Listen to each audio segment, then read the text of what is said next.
Hello, guys. My name is Aramori, and I am joined today by Crimzo and Jubi from the Houston Outlaws. Welcome to our first Ask the Pro stream. So the purpose behind this is we wanted to give students a chance to be able to ask questions to professional esports players, to just kind of get, in their brains, kind of see what all the students want to know. So Crimzo and Jubi, if you guys would like to introduce yourselves. Hello everyone, I'm Crimzo, flex support from the Houston Outlaws. Hi, I'm Jubi, main support for the Houston Outlaws. Awesome. Real quick, maybe what are you guys' signature heroes? I usually play the Zen, Babs, and Annas in game. Definitely Lucio. Really only, cool. Only Lucio. Really cool. Okay, so all this week we were gathering questions through connected camps to ask you guys, and these are from students from all over the North Americas, which is really exciting that I get to bring these to you guys. So yeah, you ready? You guys ready to get started? Yep. All right. First question comes from Jason, and he asks, how did you find tournaments/teams to play in? So I began playing at the beginning of Overwatch when it first got released, and there was a really big Overwatch server, Discord server, where everybody was, called the OW, and pretty much everybody was there, and it was really easy to find teams and scrims there. So just eventually over time, after playing the game for a while, I eventually looked for teams in that Discord and was able to find a couple to play with, and yeah, pretty much that's how it was. Yeah, my answer is pretty similar to Crimzo's, except I started looking for teams a lot later than he did. The scene was already a lot more established, so I also used the OW, but it was like much more easier to find teams. It was just it had been happening for a few years already. Interesting. And that was kind of like both of you guys kind of used the OW to get into finding teams and such? Yeah, I think most, like a large amount of people at the beginning, especially, definitely relied on the OW Discord server to kind of connect everyone together. And I think without that, it would have been a lot more just spread out and kind of messy. And it was really nice to have like one central place to have everybody together, and it was really easy to be able to find what you were looking for there. Interesting. All right. This next question comes from someone by the name of Bread. I'm going to assume that is an in-game name. And they said, what does your day look like? How much time do you spend in comps, scrims, and VOD reviews? What does your free time look like? Pretty much, it's we have the same kind of like team schedule every day, where we have time for scrims and we have time for VOD reviews and such. But typically for myself, it's pretty much just wake up, get ready, and then go straight to the office, and then have breakfast or lunch there, which is usually really nice. And we have a catered food that comes twice a day, and play comp for a couple hours before scrims, and then scrim for 2 hours, and then a little halftime break, and then another scrim, and then after that we do like an extended VOD review where we look over pretty much all the things that happened in the previous block. And after that we have dinner, and then the rest of the night is pretty much kind of just free time. But I think most of us spend it by just playing comp until it's time to leave the office and go back home. And then I think some of us either hang out with friends or keep playing comp at home, or just go straight to bed pretty much. So, kind of building off of that, then, what is like your work hours that you would say? Like, what's like around the time that you would get to playing together as a team or working on team stuff to about when you have the free time at night? Jubi, you want to take this? I'd say probably right when we get to the office is when it starts. So like 10 in the morning ish, and then I'd say it ends when review ends, so maybe around 5 or 6 ish, so like 6 or 7 hours. Okay, yeah. So like pretty much like almost close to an 8-hour workday. And then like Crimzo was saying, you guys still play comp once you guys get home. So that's a lot of Overwatch, right? Yeah, it Yeah, definitely is a we're lot of definitely playing Overwatch. Overwatch all day. Yeah. Awesome. All right. This next question comes from MacCub. It says, how are VOD reviews done? Do you guys have players make suggestions alongside coaching? What are key things you look for? And they also have a shout out that says, also shout out to Dante for 1v1ing me in Minecraft 6 years ago. So after scrims, we all meet in a really large conference room with a TV up there, and then our coaches will kind of strategize what's going to happen uh, in the VOD review, and then they have us sit down and we all watch over the VOD together on the big screen in there, and it's pretty free flowing in the sense that we play the VOD and we're watching it all together, and if anybody has anything to point out, then they point it out, and our coaches also are pointing more stuff out than the actual players themselves. But it's pretty chill, and everybody gets in their piece that they need. And overall, it's pretty free flowing, and it's pretty nice. Awesome. So, something that I think you said was that there is a lot of like player feedback then coming through. How often do you think player decisions impact the way that you guys play? Jubi, you want this? Probably most of the time. It kind of depends on the situation specifically, but it's not like there's like set rules for that or anything. If a player says something and like we all agree or we all disagree, we'll just go with it. It just kind of depends on, I guess, what it is specifically they're referring to. Cool, interesting. Okay, this next question is anonymous and it asks, what kind of stretches do you guys use before or after playing? So we've actually begun stretching before our scrims. Jake has been pushing us a lot to do these stretches and help us feel good going into the scrims. So he's been leading a lot of the stretches pre-scrims, and I think that they've actually been really nice. Um, I myself am not a very flexible person as well as Piggy, so we struggle a bit, but I mean we're working on it, and it's painful for me and Piggy, but it's healthy and it's something that we need to do. So I mean, I know a lot of us do enjoy do enjoy doing it, and it feels good. But yeah, it's overall been a interesting experience for sure. Awesome. Do you guys do any other like wellness exercises or anything outside of stretches? Um, we go to a lot of us go to the gym. If we're able, we go to the gym almost. Kind of depends on each person, but yeah, we all go to the gym pretty frequently. Also, as far as stretches specifically, we make sure to do a lot of wrist stretches so our wrists don't get like hurt when we're playing, so I don't injure them. Right, I bet that's super important. Definitely like stretching out the wrist so you don't injure yourself. Yeah, that's great. Um, Maybe anything for like mentality. Do you guys do any wellness exercises in that sort of way? Not so much. I guess breathing is something that we do a lot as well. We have been trying to implement a lot recently before our matches or before our scrims. Is we take a couple seconds and we take deep breaths and to help us feel relaxed and calm ourselves down and focus up.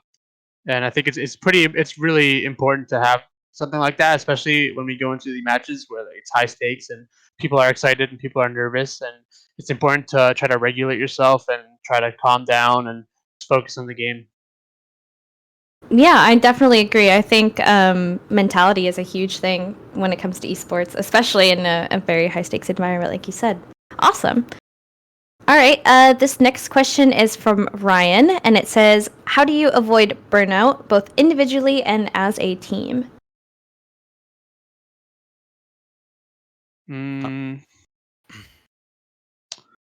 I think burnout is it's a tricky subject. I think it's hard to I feel like I haven't been able to like accurately give my like opinions on it in the past, but I think a lot of people, like, if you just have passion for the game and like you just genuinely enjoy playing the game, and no matter the circumstance, and like you just love the game itself, then I feel like you won't get burnt out. Personally, that's my opinion, but I know there are a lot of players who just are just doing too much, and eventually their passion slowly fades, and they just don't enjoy playing the game anymore. I know a lot of my previous friends have had similar issues to that, where they just have played so much and they just don't enjoy the game as much, which is fair because typically I think when you're doing things over longer periods of time, uh, you'll like your passion for doing it will slowly fade. Um, but I mean, as long as you're able to like understand how you feel, and um, are able to find solutions to try to, I guess, rekindle the passion, if that's what you wanted to do, then I think there are definitely ways you can do that. But it's about being able to understand and acknowledge that something's wrong and you're just not where you need to be, like, mentally. Okay, yeah, I understand that a lot. So, like, coming to terms with your own mentality about the game and trying to implement different ways to fix that. And I think what you were saying at the beginning was one of the best ways to avoid burnout is to just enjoy the game, right? So maybe find different ways you can make the game that you're playing fun, right? Because at the core of gaming is always fundamentally having fun. I think that's really great. Thank you. All right, this next question is from Anonymous, and it says, "What's it like going against old teammates in an official game? Is there any pressure?" Um, Not, I wouldn't say pressure. It's definitely a lot more fun when you have someone that you know on the other team. It gives you that extra little bit to want to beat them really badly, so you can rub it in their face. Um, I know in the past, whenever I've had to go against teammates, I like really wanted to beat them, and I still like would really want to beat them. But because it's fun to go against people that you know and like friends that you like are familiar with. But I wouldn't say there's added pressure. I would say that it is more fun though, for sure. I agree. Awesome. This is kind of more of a personal question, but who is your favorite past teammate that you've kind of gotten like to play against and maybe destroy a little bit? Let me think. Past teammate that I've gotten to play against in Owl.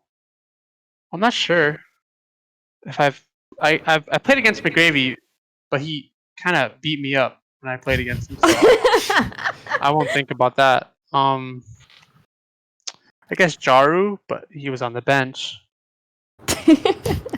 Fire was on the bench.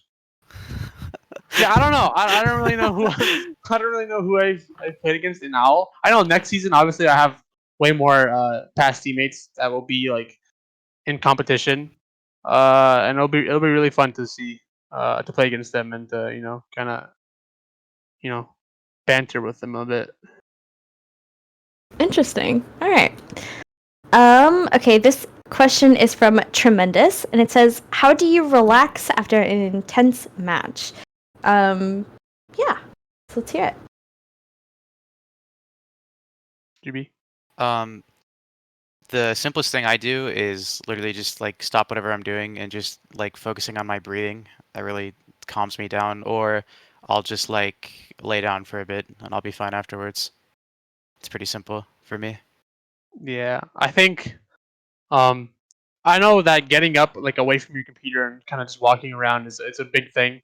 That kind of like helps you to calm down and to like, kind of reset your mentality and what happened or what's going on. So I think just kind of like us, the match is over. You did it. You won or you lost, and now it's just time to just chill and refocus and think about the next day and think about what you could have done to what you could have done better, or what you could work on for the next time.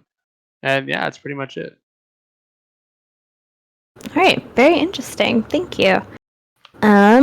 So this question is from Chaseman 2505, and he Okay, that's a name. asks, he asks, what were you like before you were a pro? Me personally, I wouldn't say I'm much different because it's still very new for me. I don't really feel like a different person or anything. Hmm. Um, I think I was much more kind of like introverted in the sense that I was more like alone, kind of like playing comp solo queue and stuff like that, and kind of being isolated from others.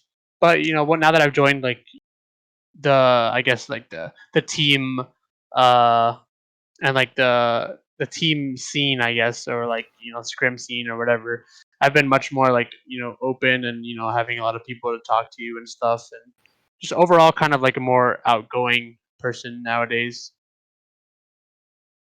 Definitely. I definitely think playing in a team environment can make you more of an outgoing person for sure.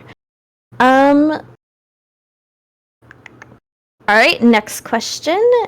This is from Anon, and they ask, this is a very broad question, so definitely if you don't really want to answer or maybe not fully answer, or maybe just give it your best shot, they ask, do you feel that this is the correct life for you? I would say yes. This is definitely like my dream job currently, so yes. Yeah. Honestly, I never thought it'd be like real. It was a real uh I guess goal is to have like playing video games as a job. I always knew that it was like something people did, but I never really thought that it was something that I could do. Probably just because of lack of confidence in myself, or some other variables. But I think now that I'm here, I definitely am very grateful, and I think I'm in the correct line of work, and I hope to be able to do something in esports for a very long period of time. That's awesome. So maybe even if you don't get to stay as a player, staying within the realm of esports is something you want to continue to do? Yeah, as far as like coaching or managing or anything like that, I mean, obviously, I want to be a player as long as I can, until I'm like old and wrinkly if possible. But um, I mean, we'll see. We'll see. I want to be here for as long as I can, so we'll see what happens. I agree. All right, awesome. This is from Johnny, and he asked, what are your thoughts on high school esports? What do you think of the resources the students have and the amount of time that they have? Have you ever dabbled into any high school esports? I actually don't know too much about high school esports. Obviously, I came out of college esports, so it's like the next step, I guess. I wouldn't. I'm sure it's like around the same tier, but as far as that goes, I think the college scene is very much developing very quickly. So I would assume the same for high school. I think it's blowing up pretty quickly. Yeah, I also don't know much about the high school scene myself in terms of kind of where it's at, or how things are going. But I think it's really really cool to have something like that, like in while you're in high school, because I wish that I had something like that. Definitely, not that I'm like an old geezer or anything, but it's definitely like a really really cool thing to have, and I think I hope that a lot of people take that opportunity to be able to do those kinds of things, because I think it's definitely a special thing, and I hope that people enjoy it, and I hope that they get all the resources they can. Awesome. To kind of build off of this, how do you guys feel, or maybe more so Jubi, since you did come from Collegiate and all of that, how difficult do you feel it is for a student to balance, their work, their school workload while also balancing, esports? Maybe what's your personal experience with that? Um, so I get pretty lazy when I'm not very motivated to do schoolwork, which I wasn't. So for me, especially at college, high school's a lot easier than college. But at college, I was like, it was very hard for me, honestly, to balance it because I just wasn't motivated to do my schoolwork. I was just focusing on gaming. But I think if you are motivated and you're like, I don't know, I honestly think I'm like a pretty lazy person compared to most when it comes to that, just because I had like no motivation to do it. But I think it is pretty difficult, but it's not like crazy as far as Interesting. balancing it. Yeah. Somebody actually in chat just now asked, their name is Seymour Cass, would really like to know how Jubi feels about collegiate play right now and the direction he'd like to see it take from a player standpoint. I actually think it's like a lot better off than most people think, and it's like in a very good spot right now. I think the scene is getting more and more players that are coming from higher levels of play, like contenders or just really high ranking competitive. So I think it's looking very good right now, actually. That's exciting to hear. Okay, so that's pretty much all the quote day in the life sort of questions I had for you guys. Is there anything maybe you want to add to, maybe that these high school students should know or understand before we move on to the next set of questions?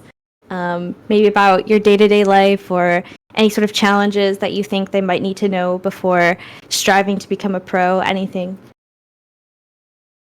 Your personal life is important. Don't just put everything into gaming. School is very important. I know for myself personally that I had a very complicated school life, and I have a lot of very deep regrets, like even now, that I wish I could go back and change regarding school. And I think that don't take school for granted. I think school is really important, and gaming is not. Gaming will always kind of be there, but your personal life is extremely important. And don't be like me and put everything straight into gaming because you never know how it will turn out. Because honestly, I got extremely lucky, and like there was a very real possibility right now that I wouldn't be in the position that I'm in. I just got extremely lucky, and yeah, your personal life is definitely important for sure. Yeah, I completely agree with what Crimzo was saying. I also got extremely lucky, and uh, balancing your personal life with gaming is extremely important, just so you can have like something to fall back on, really, if it doesn't work out. All right, awesome. Thank you guys. Okay, so now we're going to kind of get into more Overwatch specific questions.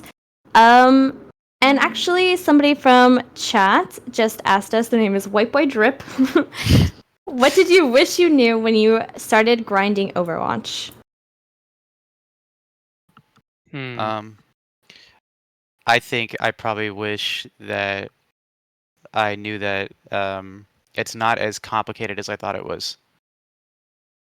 Yeah, I fully agree with GB here. Actually, I wish that I had the confidence to get into the scene way earlier, because I initially started not thinking that I was as good as some of these players that I looked up to, but in the end I realized that I was actually way better than them and I could destroy any of them. And I just wish that I had that confidence at the beginning, because I think I entered the scene pretty late, and I really wish that I could have gone in there way earlier. And the biggest thing that held me back was my confidence and not knowing or not thinking that I was good enough. But yeah, I think that was definitely the biggest thing for me. Yeah, that's I was literally the same way as Crimzo. So Yeah, and I think there's a big difference between a player who doesn't have confidence in themselves and a player that has that mentality. I think there's definitely a playstyle difference that comes with that. So very interesting stuff. This question comes from Mitra, and I know you guys are both support players, but maybe you could give them some feedback. And they ask, what is your biggest advice for a tank player, specifically an off tank who wants to get better? I think off tank, or just tank in general, I suppose, is kind of just working on your game sense of what's going on kind of around you. Because typically you're like the front line. Obviously, you're the tanks. You're the ones that have to be walking in first. But kind of just understanding what's going on around the game. What's going on behind you. For your teammates, and kind of what the enemy wants to do is really important. Like to be a successful tank player, I think you really need to be like have good game sense, and what good game sense is kind of just having like good awareness and kind of understanding of what's going on. And I think it's extremely vital to have something like that as a player who has to be in the front and kind of make the space and do those kinds of things. So definitely just try to like understand what's happening around you, and work on understanding what you need to be doing uh, in regards to what's happening in game. All right, very interesting stuff. This question is from Anonymous, and it says, "What kind of mentality do you have when climbing SR?"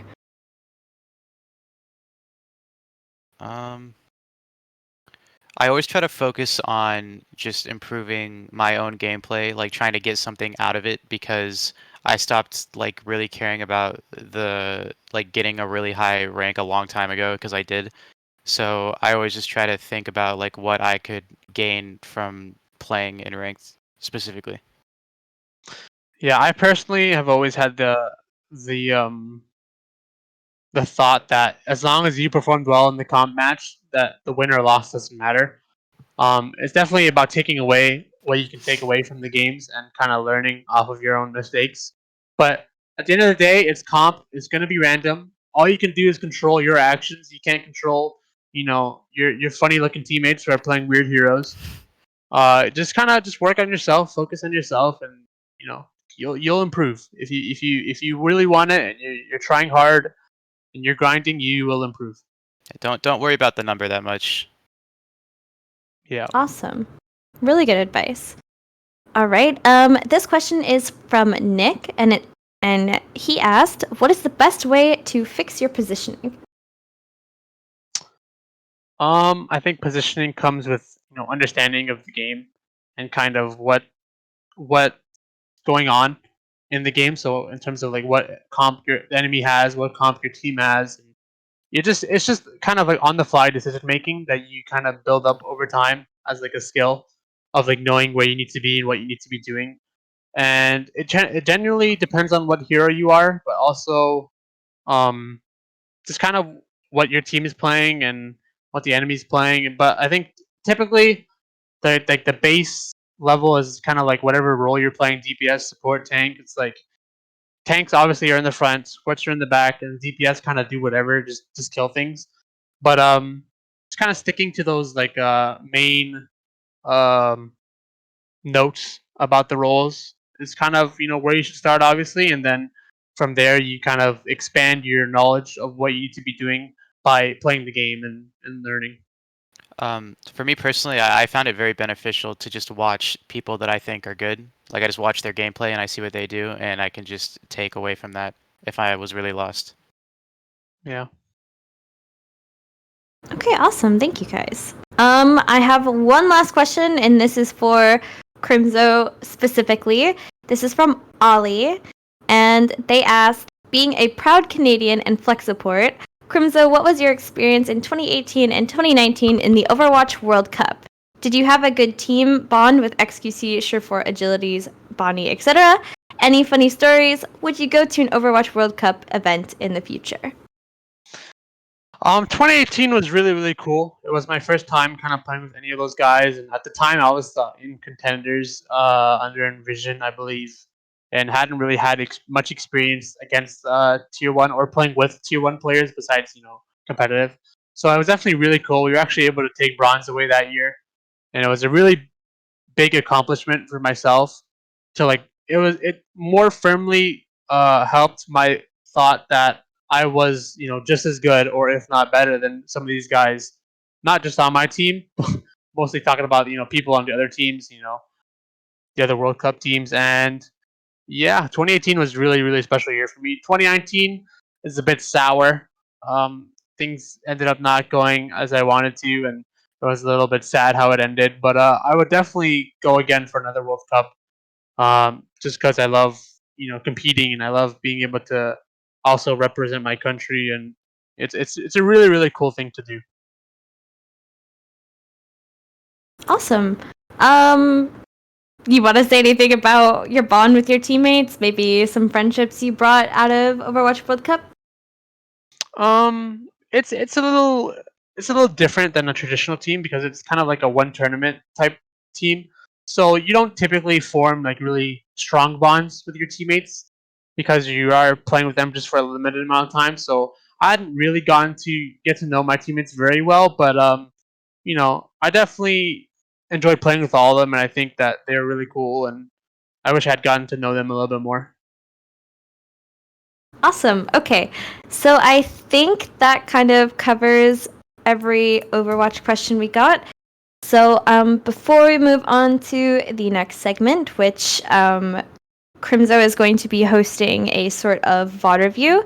So if you're in chat, you will be able to see Overwatch League communication and gameplay, which is a huge thing. I'm not sure of many other places where you can actually see this sort of stuff right now, so this is really exciting. But Crimzo, Jubi, do either of you have anything to give to any students out there that might be watching on any Overwatch specific advice? Anything that comes to mind? Overwatch is a very crazy game. It's a team game. It's a team game at the end of the day, and you need to be able to work with your teammates and be able to become one to win essentially. And just keep that in your mind that you can't do it without your teammates. It doesn't matter how good you are. You could be the best player in the world, but you can't win unless you have your teammates there to help you. And just kind of keeping that in mind when you're playing, just in comp, is that you need your teammates to win, and don't treat them like garbage because they're performing badly or something. Just keep focusing on yourself and do your best to win. We already kind of talked about this, but I just think that people should know that like becoming a high rank or a good player or being on a good team or anything like that isn't something anyone should look at as being unattainable, because the game is like really not as complicated as one would think. Like I don't think people should overthink about it if they think that like getting to Grandmaster or top 500 or anything like that is like really hard, because I don't think it is. I think anybody can do that. All right, awesome. Thank you guys so much. So for everybody in chat, we are going to take a quick 2 to 3 minute break, and then we will be back with a Owl VOD for everybody.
Okay.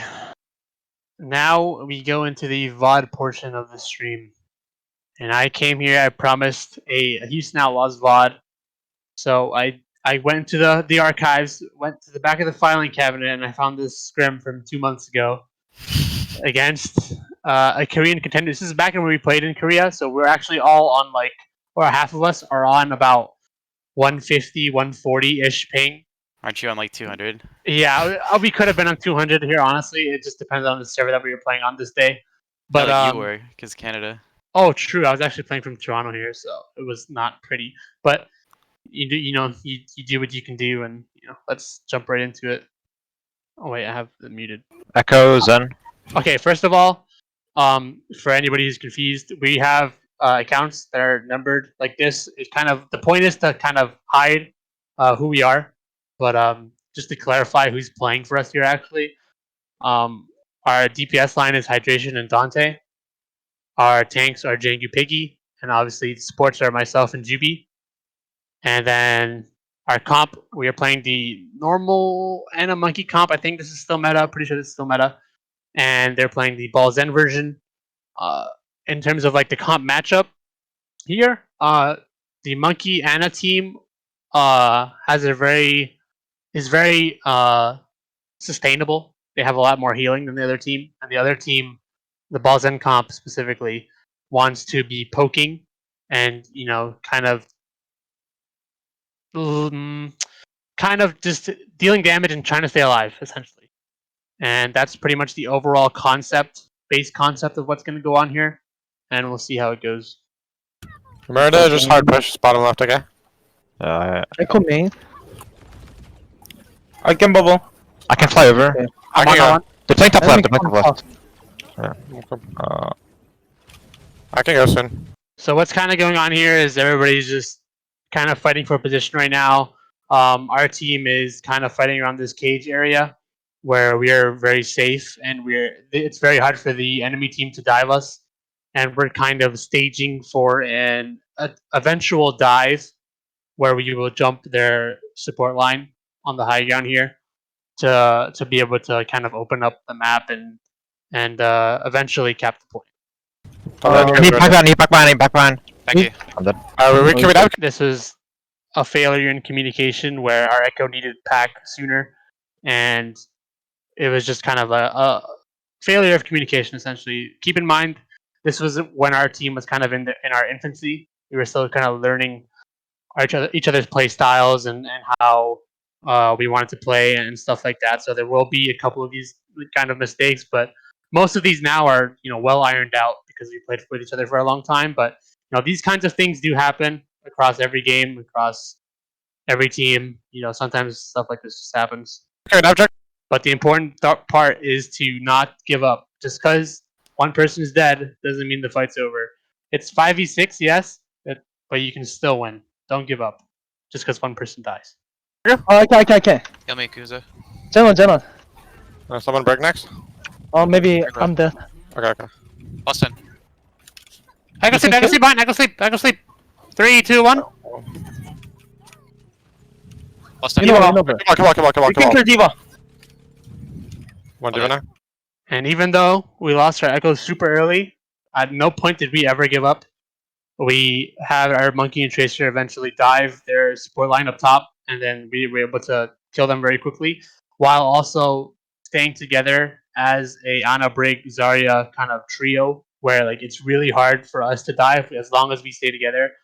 And eventually, we were able to just turn around the fight, and we were able to win, even though we were down 1. Diva, go. There we go. He got mega. Thank Just you. one. Coming, I got Piggy. I'm cut point. They pulse bomb soon. Pulse bomb mines, maybe. And then post-fight, obviously, ult tracking. Jubi is usually the one in charge of, kind of ult tracking everything and making sure everybody knows what's coming up and stuff like that. We'll play for Nino. I got half.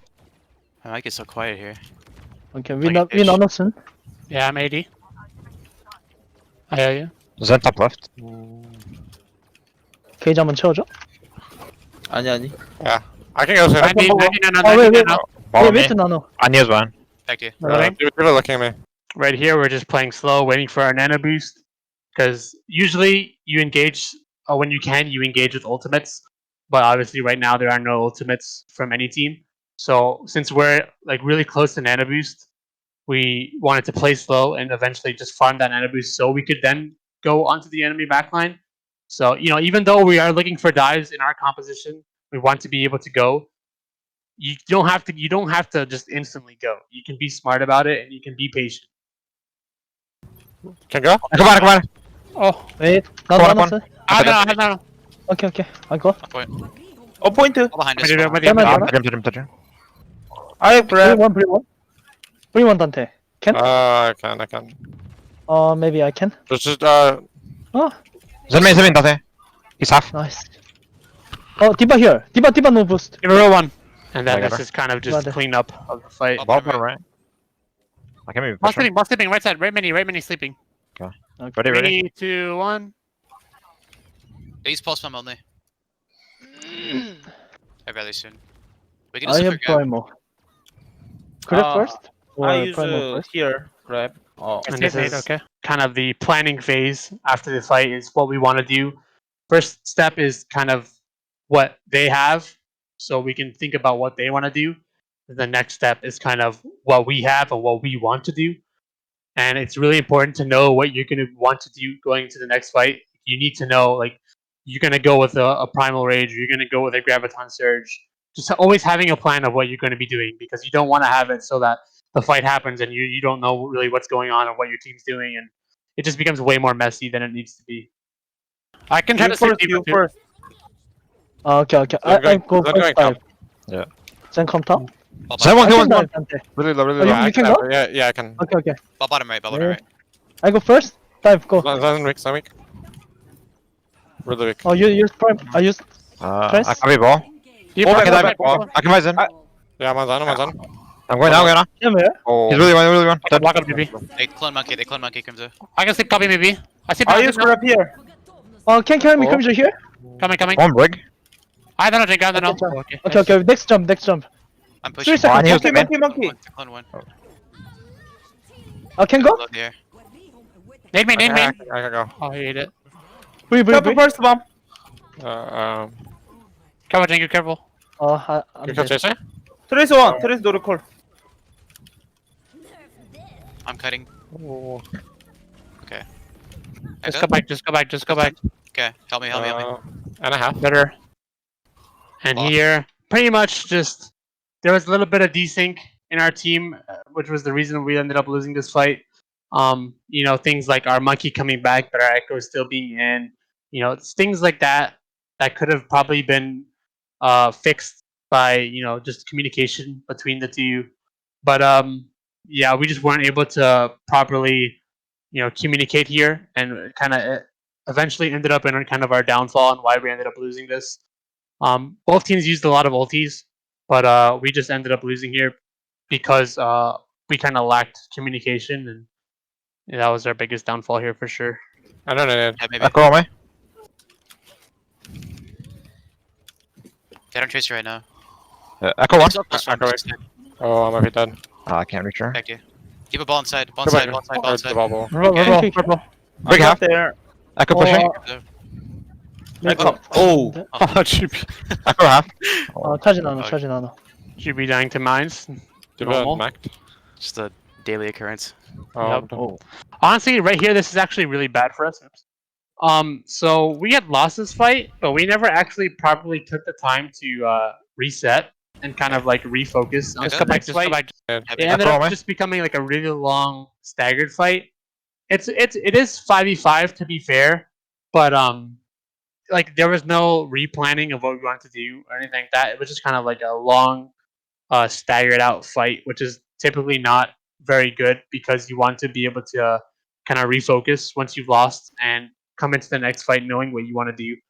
And these kinds of things do happen, but since it was a 5v5, it was okay, but the part that wasn't okay was the fact that we never really had a plan of what we wanted to do, because it felt like such a long staggered out fight that it felt like it was still one fight.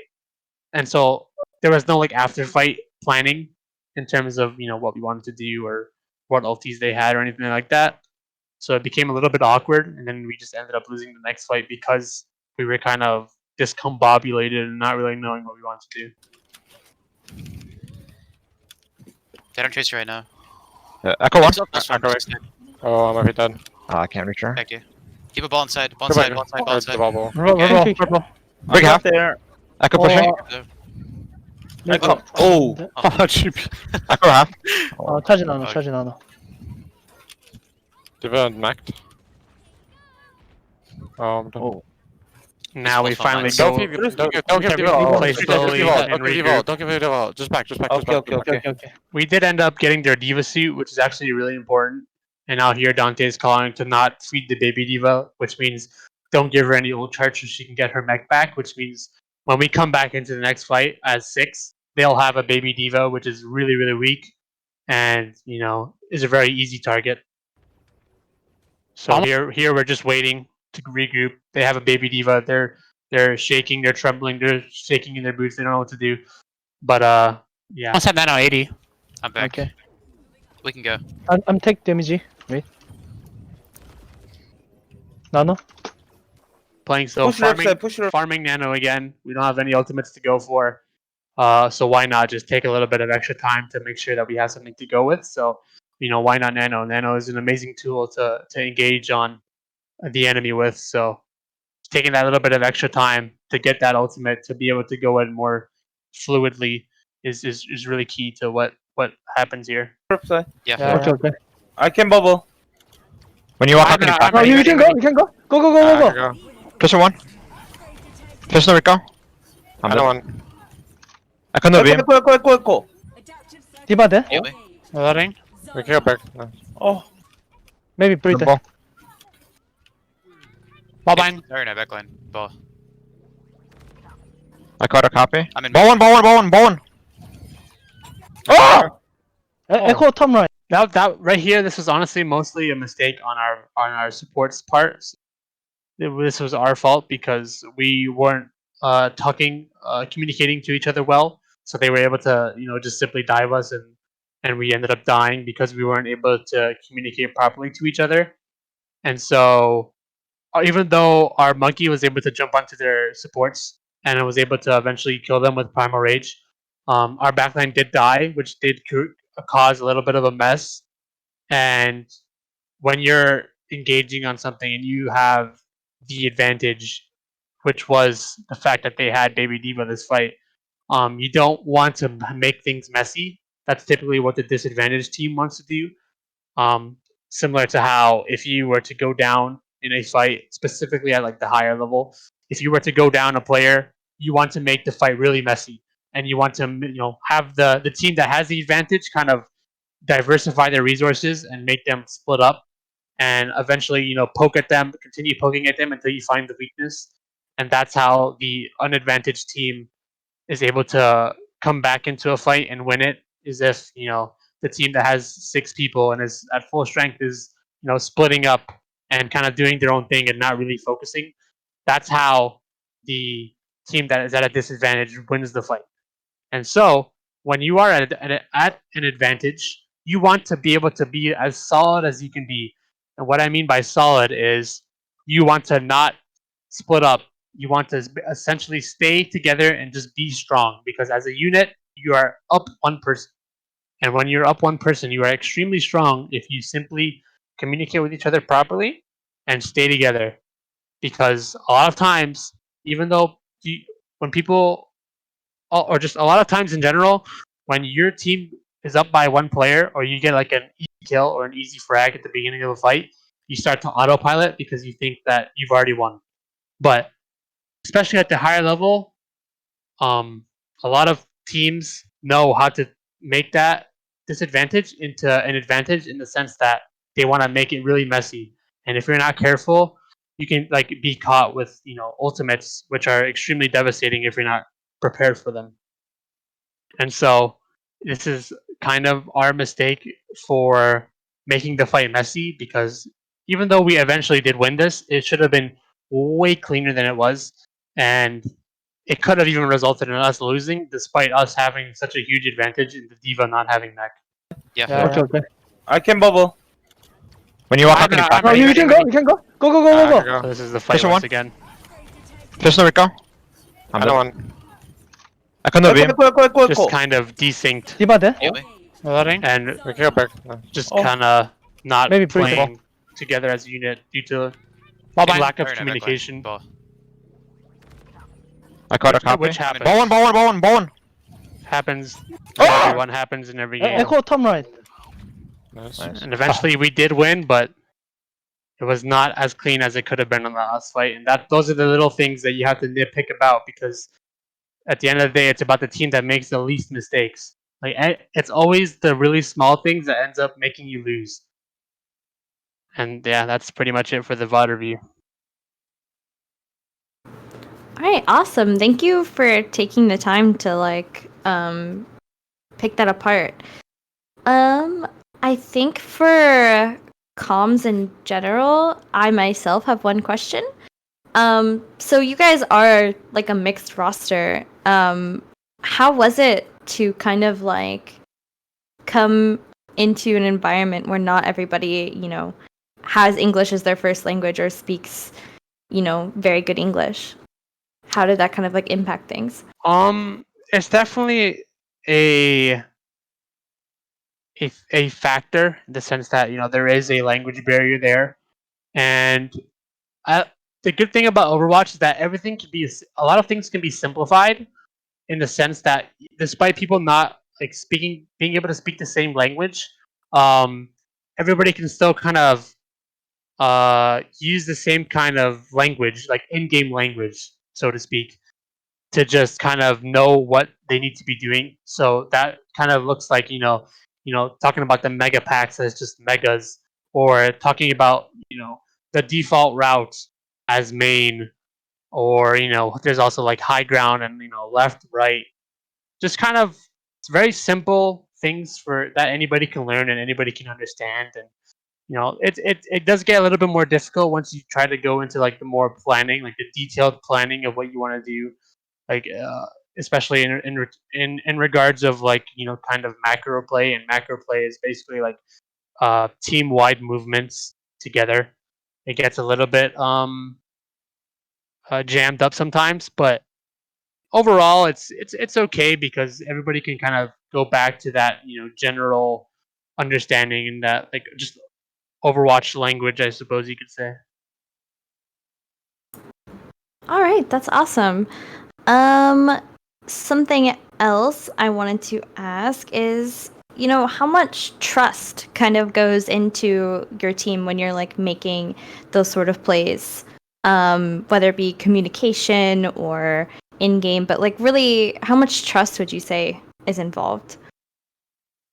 Trust is definitely a very important aspect in any team environment, where you need to be able to trust the person next to you. You need to know that that person next to you is going to do the thing that they need to be doing to protect you and to help you to be able to do what you need to be doing.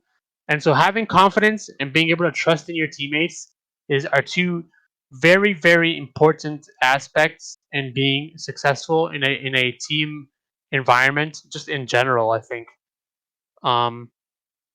But yeah, just an understanding as well that they are your teammates and they do want to win, just like you. They're not plotting on your downfall and wanting to lose. Like, everybody just wants to win, and they try as best as they can to do that.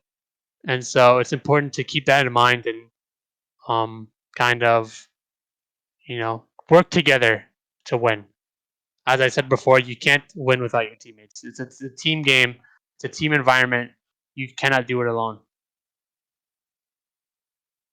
Thank you. Beautifully said. Jubi, do you want to add anything to the VOD or maybe any of the past two questions? There's not really much to say other than what Crimzo's already said. I agree, but mostly what he said.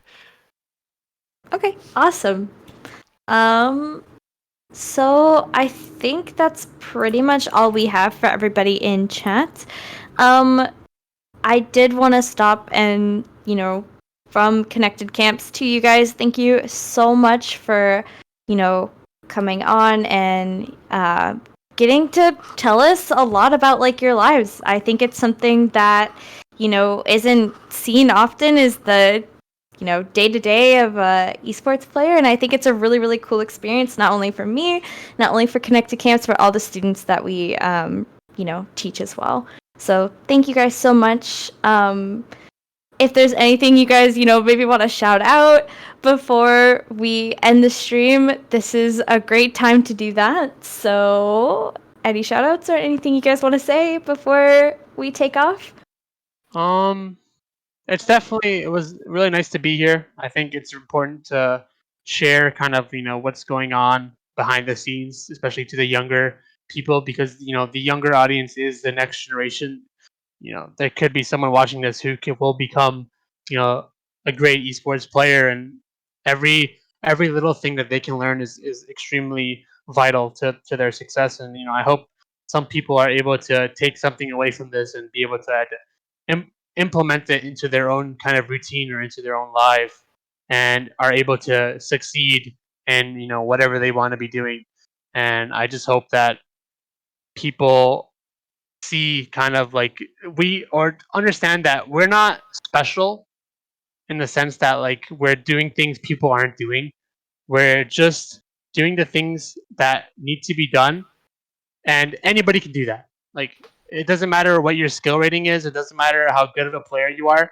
The the most important thing is that you're trying your best and you're, you know, doing what you can to win, and you're communicating, and that's all there is. As far as, you know, what you can achieve doing those things, you know, who knows? It just varies from person to person, but just keep trying and keep doing what you can, and you'll get to where you want to be if you try hard enough. Awesome. Jubi, you have anything you want to say before we let you guys go? No, not really. Crimzo just keeps saying what I was gonna say basically. So it's like I just repeating myself. All right. Anything you guys want to maybe shout out before we end as well? Join the deadlock here. Outlaws fan club. Do it now. Join the deadlocked here today. All right, awesome. Thank you guys again. That's it for us today. Make sure you guys follow Connected Camps on Twitch. We are hopefully going to be doing a lot more streams like this in the future. We have a lot of things up our sleeves and planning to come out. So please make sure you follow and follow us on Twitter as well. Thank you guys.